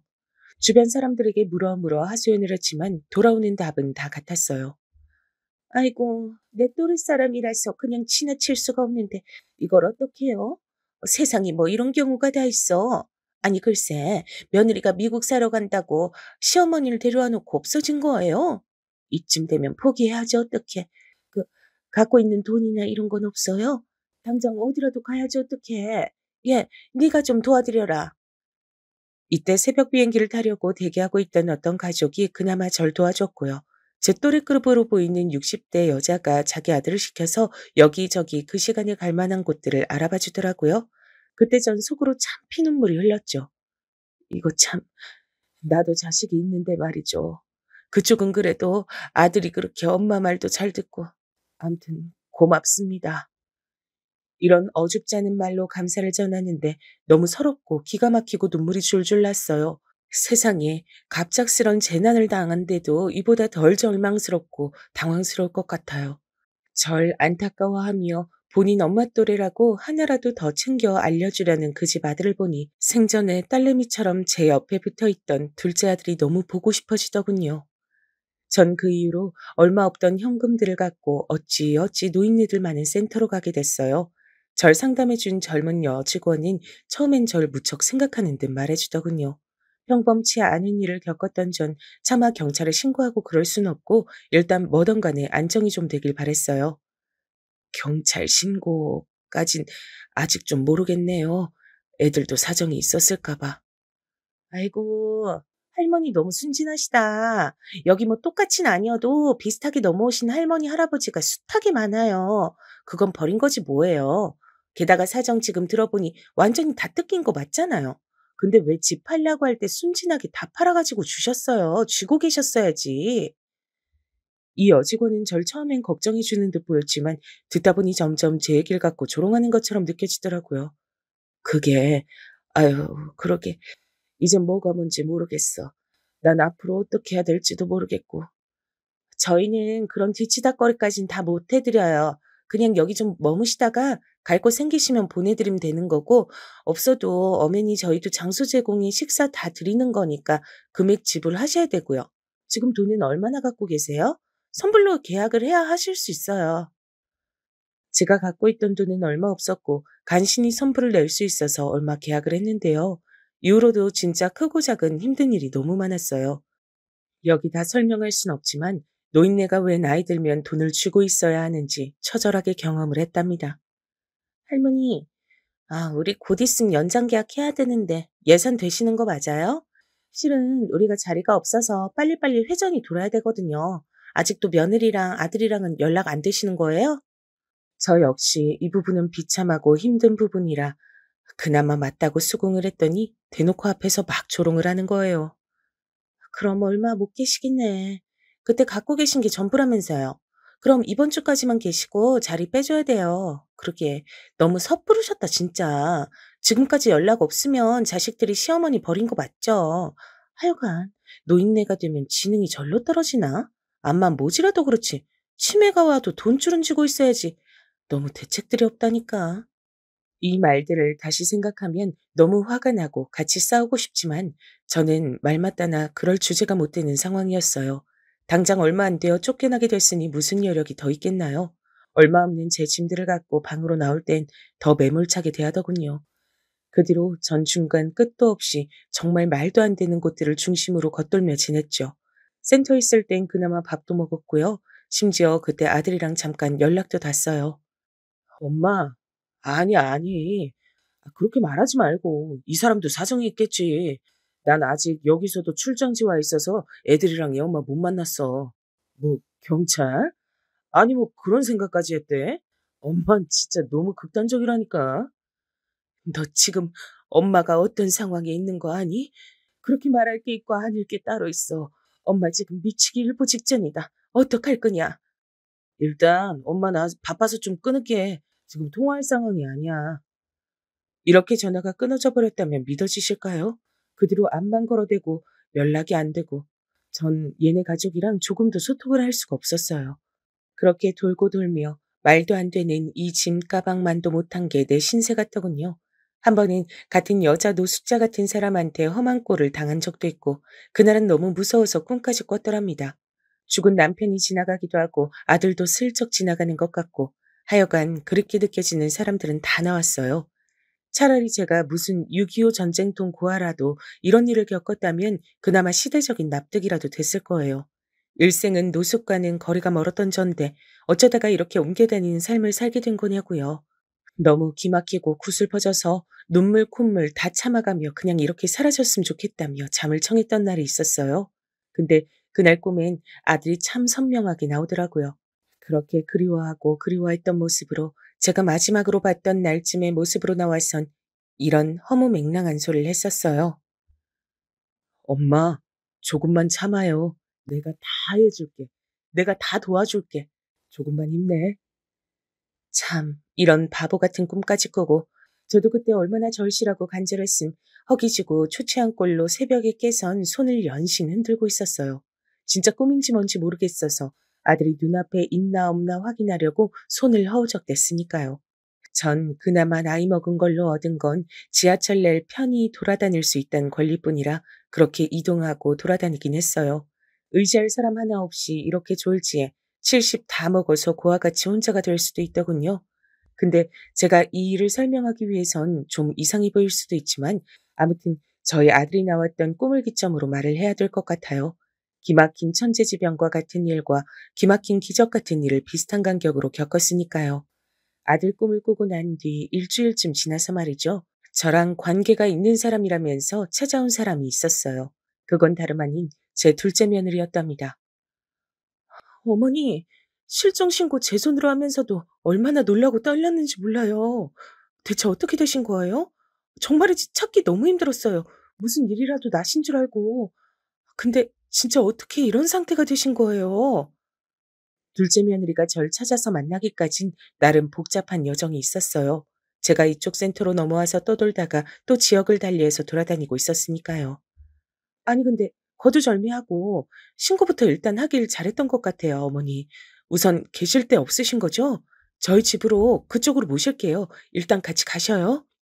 참 새삼스럽게도 절 어머니라고 부르는 대상에게 나름 치를 떨고 움츠리며 살았던 1년 남짓의 시간이 떠오르더군요. 새롭게 절도 어머니라고 부르며 나타난 둘째 며느리와는 너무나 행보가 달랐으니까요. 둘째 며느리는 목욕탕부터 끊어주었고 평소 워낙에 무뚝뚝한 애라 할 말만 하는 애였지만 전 그저 눈물이 절로 날 뿐이었어요. 어머니, 얘기는 조금 이따 하고요. 목욕탕부터 우선 다녀오셔요. 전 요 앞 카페에서 기다리고 있을게요. 슬프게도 전 앞선 경험 때문에 많이 나를 서 있었고 경계하고 있었던 것 같아요. 한사코 둘째 며느리한테 이렇게 말하며 매달렸으니까요. 요 앞 어디? 어디 가려고? 너도 어디 가야 되냐? 바쁘냐? 어머니, 저 어디 안 가요. 제가 가서 뭘 하겠어요. 어머니 찾으러 왔는데요. 걱정 마시고. 아, 참. 저 이런 거 되게 어색한데. 알겠어요. 그럼 같이 들어갈게요. 가요, 우리. 결국 둘째 며느리는 저랑 같이 목욕탕에 들어왔고 세심까지 붙여줘서 간만에 따뜻한 곳에서 완전히 씻고 시간을 보내줬어요. 생각해보면 둘째 아들이 있던 시절에도 이렇게 목욕탕을 다녀본 적이 없어서인지 저도 뒤늦게 정신이 들고 나서야 좀 부끄럽더라고요. 그리고 나와 둘째 며느리가 사는 작은 아파트로 같이 들어갔고 거기서 얘는 달각거리면서 뭔가를 만들어주더군요. 그리고 슬슬 입을 열기 시작했는데 내내 목이 메어서 뭘 삼킬 수가 없었어요. 이거 천천히 드세요, 어머니. 저 요리 못하는 거 아시니까 이해해 주실 거라고 믿고. 아참, 저기 어머니 형님이랑 같이 사신다고 들었는데 앞만 봐도 평탄한 사정은 아니었나 보네요. 저한테도 어찌 된 건지 말씀 좀 해주세요. 저는 이때도 말하면서 몇 번이나 억울해서 통곡을 하고 숟가락을 내려놓고 연신 얼굴을 감싸고 계속 끄끄 오열을 했어요. 제 어깨가 떨리는 게 제 눈에 보일 정도였으니까요. 다 들은 둘째 며느린 믿을 수 없다는 얼굴이더군요. 그리고 이어가는 말에 내가 완전히 제대로 속았다는 생각을 지울 수 없었어요. 와, 형님 이거 진짜 윗사람이라고 존대할 자격도 없는 인간이네요. 저한테는 자꾸 사별했으니 다른 삶을 살라는 둥 하도 참견에 대해서 제가 무시했거든요. 저도 뭐 그 생각을 안 한 건 아니었는데 형님이 자꾸 저보고 어머니 모시고 평생 살 거 아니면 족보 복잡하게 하지 말고 동서인생 살라고 참견질이었거든요. 뭐라고? 큰애가 그렇게 말을 했단 말이야? 저한테 큰며느리가 지 동생에 대해서 하던 말이랑 너무 달라서 정말이지 순간적으로 믿기질 않았어요. 저는 형님 원래 성격 지멋대로인 거 알아서 별로 안 친했거든요. 저보고 노인네한테 인생 저담 잡힐 일 있냐 빨리 나가는 게 좋을 거란 식으로 연락 와서 저거저거 물려받을 재산 조금이라도 더 챙기려고 저러나 싶었어요. 여기까지 듣고 있으려니 벌어진 입이 다물어지질 않더라고요. 둘째는 계속해서 말했어요. 속된 말로 저도 그런 인생은 싫어서 일찍이 나왔죠. 실제로 저희 엄마 아프시기도 했고요. 근데 저도 우리 남편이랑 추억도 있고 가끔 생각날 때쯤 뵙는 게 좋겠다고 했어요. 그래서 어머니 생신도 다가오니 연락해봤는데 연결이 잘 안 되더라고요. 형님도 전화를 다 바꿔버렸는지 통화가 안 되고 좀 이상했어요. 이쯤 들으니 제가 겪은 사건들이 생각나면서 저도 모르게 호흡이 마구 가빠지기 시작했죠. 진짜 견디기 힘들 정도로 다시 화가 밀려오더라고요. 그래도 나름 찾아봤는데 형님 아주 잘 살고 계시던데요. 전 여기서 정말 토할 뻔했지 뭐예요. 큰며느리네 근황이 궁금했던 건 저도 마찬가지였으니까요. 몇 번이나 그 공항에서 벌어지던 날을 헛꿈꾸고 헛소리를 해가며 잊지 못했거든요. 뭐야? 어떻게? 어떻게 하고 있는데? 장난도 아니더라고요. 형님이 뭐 연락처 다 바꿔버리고 했을지언정 저한텐 진호 SNS 계정 아이디가 있어서 그걸로 근황을 찾아봤어요. 확실히 아주버님은 바쁘셔서 그런지 근황 언급이 안 됐고 형님은 아주 호화롭게 사시던데요. 골프 치러 다니고 명품에 미국에 관광 간 사람처럼 한풀이하며 잘 살던데요. 그쯤 얘기하다 둘째는 제 눈치를 슬쩍 보더니 이때부터 말을 좀 조절하며 하기 시작했죠. 어머니, 너무 흥분하지 마시고, 일단은요, 저도 그 풍경 안에 어머니가 없는 게 이상한 거예요. 그래서 주변에 상담해보니 다들 유추하는 게 비슷해 보이더라고요. 암만 해도 마음에 걸려서 실종 신고한 거고, 그러고 이렇게 시간 지나서 어머니 만나게 된 거예요. 저는 이렇게 둘째 며느리가 절 찾아오게 된 상황까지는 두 번 말할 필요도 없이 고맙고 고마웠지만 큰며느리 그 근황을 듣고 가슴이 타는 듯 했어요. 온전히 앉아 있을 수가 없어 바닥에 주저앉다 못해 누워버렸답니다. 아, 내가 차라리 죽는 게 나았겠다. 왜 못 죽었을까? 나는 당한 거야. 당한 거라고. 이런 제 말에 둘째 며느리는 같이 슬퍼해주긴커녕 천연덕스럽게 받아치더라고요. 그게 저한테 엄청나게 커다란 집채만한 위로를 갖다 줄 줄은 정말 상상도 못했네요. 어머나, 왜 어머니가 그런 모양이 돼야 돼요? 죽다뇨. 말도 안 되는 말씀하지 마세요. 형님 가만히 두면 안 되죠. 잡아서 족치다 못해 부숴서 가루로 만들어버려야 돼요, 어머니. 이젠 정신 더 똑띠 붙잡으셔야지. 무슨 말씀이세요? 뭐? 그게 무슨 말이냐? 어떻게 그러란 말이야? 누가 어떻게? 그러자 둘째 며느리는 굳은 얼굴로 이렇게 말하더라고요. 듣자하니 형님은 저랑 어머니 사이도 이간질하면서 공사 쳐놓은 게 아니고 저도 엄연한 피해자인걸요? 아니 뭐 어머니 재산 어쩌고 그런 게 아니라 이간질하는 거에 당해서 밀려나고 어머니랑도 멀어진 건 맞잖아요. 그리고 영호 씨 생각하면 참 형님도 웃긴 사람이에요. 남편 멀쩡히 살아있으면 고마운 줄 알아야지 뭔. 그러면서 둘째 며느리가 저한테 제안한 내용은 이런 것들이었어요. 안 그래도 제가 얼마 전에 형님이랑도 연락해봤어요. 진호통에서 급한 일이라고 전화번호 겨우 받아서 연락해봤는데 무시하더라고요. 저 다시 연락할 거예요. 어머니께 들은 거 토대로 해서요. 들으면서도 저는 잘 될까 싶었는데 며칠 안 되어 큰며느리로부터 답장이 왔다는 거예요. 저한테 문자 내용을 보여주는데 큰며느리가 눈앞에 있으면 당장 뺨이라도 갈겼을 거예요. 나보고 어쩌란 거야? 내가 무슨 어머니를 말라죽게 했어? 동서랑 난 이제 아무런 관계도 아니고 뭣도 아니야. 어머니가 그렇게 말씀하고 다니셔? 본인이 곧 죽어도 남아서 혼자 사시겠다고 해놓고 거짓말이 과하시다. 암튼 나한테 연락하지 말아줄래? 다음엔 차단할게. 이따위로 거짓말로만 가득 채워보낸 내용을 읽고 주먹이 불끈 쥐어지더군요. 하지만 둘째 며느린 다시 절 안심시켜주는 거예요. 세상에 정말 죽으란 법은 없더군요. 저희 친척 언니도 같은 지역은 아니지만 미국 살아요. 거기 한인들 모인 대형 커뮤니티가 있는데 형님 이딴 식으로 나오면 거기 다 불어버려야죠. 대신 상황이나 이런 거 진실인 것으로 비춰지도록 쓰려면 어머니 신상이라든지 이런 게 나와야 할 수도 있어요. 괜찮으시죠? 그러니 저도 이젠 이판사판일 수밖에요. 손주들도 눈에 보이지 않고 아들이나 큰며느리나 다 거기서 거기란 판단이 뒤늦게 이뤄지더라고요. 난 이제 잃을 게 없어. 그네 곡을 아주 다 송두리째 박살내도 여한이 없겠지만 나는 내 집 한 돈 그것들이 갖고 가져간 거 그것만 돌려받으면 다 잊고 살 거야. 늙음하게 거지같이 사는 건 이제 못해 먹겠다. 죽는 게 나아. 제 말에 둘째 며느린 한숨을 쉬며 고개를 끄덕이더라고요. 아, 참 어머니, 죽는단 말씀 그만하세요. 살 길이 있다니까요. 그럼 일단은 그렇게 알고 진행할게요, 어머니.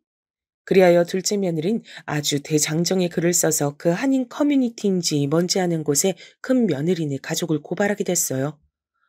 역시나 허세 심하고 남들 눈의식하고 사는 형님한텐 이 방법이 최고예요. 경찰에 신고하고 뭐라고 해도 제대로 도움도 안 되고 이렇게 신상 애매하게 공개해서 먹이는 게 최고거든요. 그 글에는 홀로 남은 시어머니를 꼬드겨 집까지 팔게 하고 그 돈 싹 다 가지고 날라버린 큰며느리의 만행을 전부 지적하고 있었죠. 손주들 이름까지 적당히 노출이 돼서 그런지 참 거짓말처럼 얼마 뒤에 연락이 왔답니다.